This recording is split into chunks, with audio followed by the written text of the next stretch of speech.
My name is Victor Ashley with Skyline Properties. I'm a real estate agent out of Seattle, Washington. You can reach me directly at 425-559-4590. Please like, subscribe, follow. And if you're enjoying this content, feel free to share it with any of your friends. So if you've been following my channel for a little bit, I review the zip codes in the Linwood area as well as two in Seattle proper. In Seattle proper, I review Crown Hill and Queen Anne. As well as the Linwoods, I review the 98036, 37, 43, and 87. Tomorrow we'll get back to our regular reviews, but this has been a series on rent.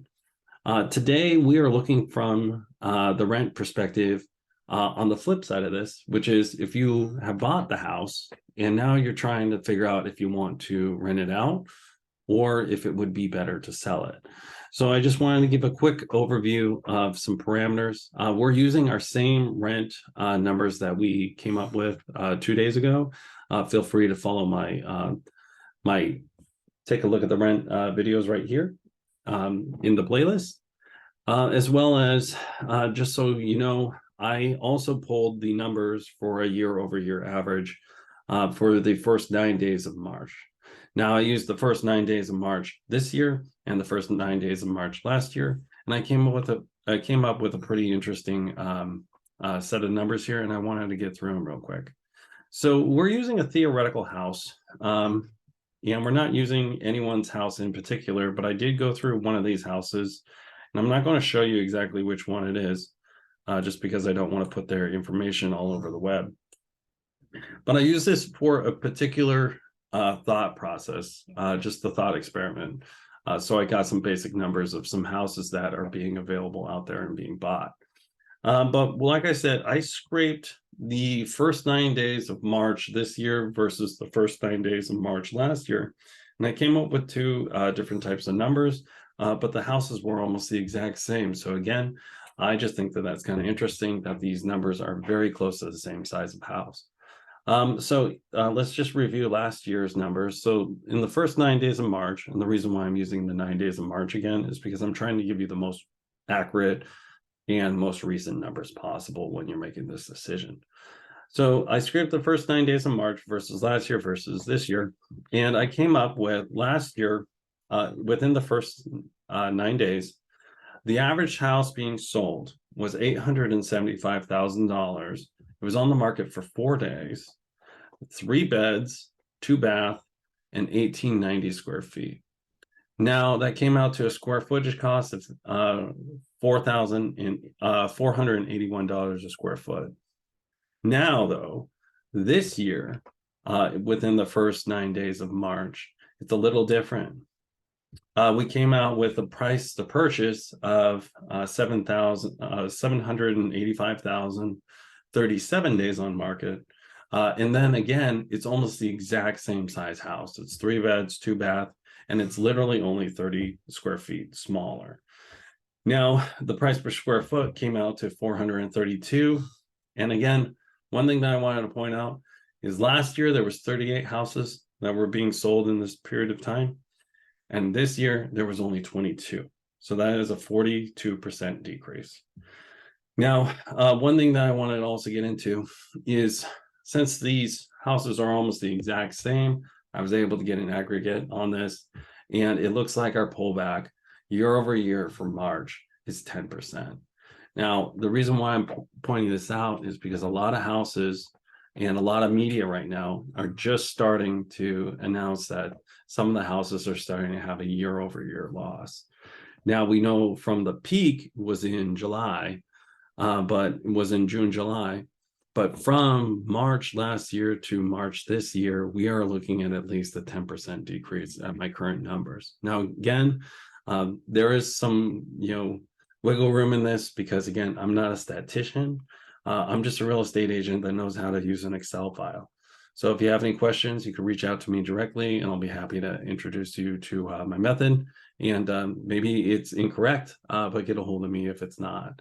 One thing too, I wanted to point this one out up here. It was house number 1. It's the reasons why it's in red. It's because human error does occur.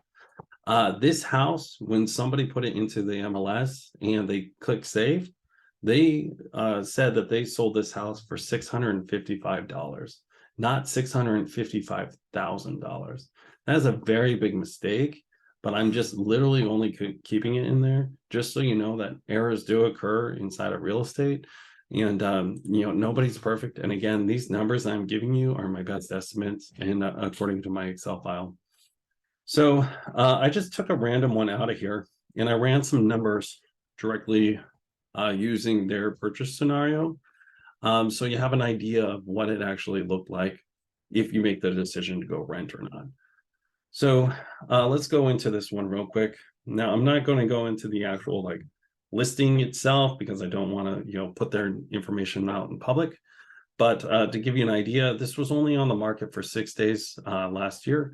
It's 3 beds, 1 bath, and a little over 10,000, a little over 1,032 square feet. And I'm sorry if you just saw that, but it's kind of funny, but it might have shown it, but my Steam just popped up here and I forgot to turn it off. But what you see in here is now we have an idea of what the house is actually looks like. Now we're going to go into our rents. In our previous videos, we established that the rents are $1.73 per square foot. And then that, when we put it into our rental calculator, what it came out to was $17.85 is what we charge for rent, with a purchase price of $720,000. We're using a loan with 10% down. And again, this is very similar to what this actual house was purchased for. So this is the reason why I'm running these numbers. This is not any particular situation with that house. I just want to put just purely a disclaimer. I only wanted to use it so you have a live example of what might be happening. So theoretically, and that's also why we're not getting into this house in particular. So now we're going into the down payment. It was $10,000, rough interest rate of 4% with a 30-year loan.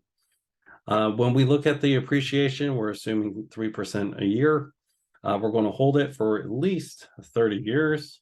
And then when we sell it, it's going to cost us 8%, which is actually a little bit higher than usual.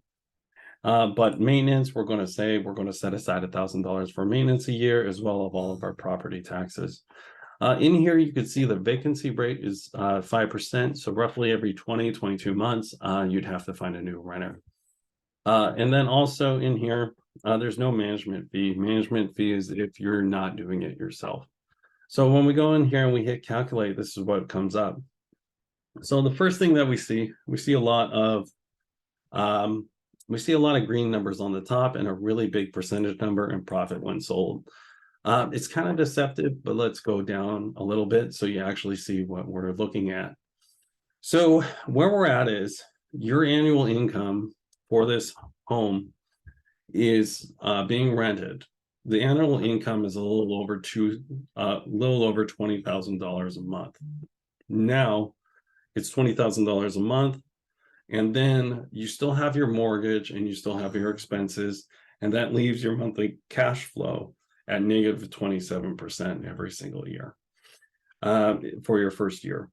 Every single year, it will go down and your cash flow will start to catch up. But that's because the rents are increasing by 3%, but the maintenance costs are also increasing by 3%. Your mortgage is staying locked, but this is an idea of what you're looking at. It's not until we get all the way until month 20, year 28, we actually have a net profit on this. And then when the house is sold at the end of the 3 years, that's when all the appreciation is realized at that time. And then that's where we get our capitalization rate jumps up at that point. I want to point out in here, though, that the cap rate is under 3%. That's the capitalization rate. That's a net profit divided by your ratio. So I'll get into cap rates later. But just so you have an idea, you're only making about 2% on your money. So your cash flow for the first, let's just say 5 years is going to be negative on this. And that's just using today's rents, what's available. And then at the same time, an actual scenario. So you actually see what it looks like. But there's one thing in here that wasn't really talked about. And that was the matter of the down payment. Your down payment is 10%. So already, like I just showed you, this house was purchased in March 4th, 2022. From what I can tell, and I just did the numbers on this, the price per our values have come down 10%. So they're already at a point where they are already a net zero in this scenario. So if you go into renting at this point in time, you're still running a risk at that point in time, because yes, you are bringing in some sort of money at this point, but you still have 3 transactions going on at the same time. You have somebody that's going to be bringing you rent. There's a rent payment that you have to pay the bank, as well as you have your new rent somewhere else. So you have your mortgage, a renter, and you're a renter somewhere else, or you are actually purchasing somewhere else also. That kind of gets us into the problem that we're running into here, is because the cost of money and where you're going to put things. The only way that you're going to decrease your costs is if your interest rates go down or your actual purchase price go down. And right now we're in kind of a situation where the purchase price, it's starting to go down, but the interest rates, they are going higher. So this is one thing that's kind of leading to a lot of buyers staying on the sidelines and not joining at this point in time. I heard one comment the other day that kind of made sense. It's not that we have a lack of demand, it's just demand right now is too expensive to demand. So that's kind of where we're at. Everybody wants a house, but at the same time, it costs so much money to actually get into it. If you look at my videos prior, and it was right there again, you could see that the cost to actually rent this house that we are looking at right now, as we already went over, theoretically, is between $1,700 and $2,700 a month. So when we're looking at that versus the actual cost of purchase right now, the cost of purchase right now is $4,500 a month. So the delta is really, really high, and it's very specific to each person. So what I would recommend is, obviously you're going to have to contact somebody and get a hold of somebody for this. You're going to talk to your accountant, you're going to talk to your financial planner, you're going to talk to your real estate agent, and more than likely you're going to talk to your therapist or your priest. So if there's any questions on this, I'd be happy to earn your business. You can reach me directly at 425-559-4590. And I really appreciate your time today, and I hope you have a fantastic day.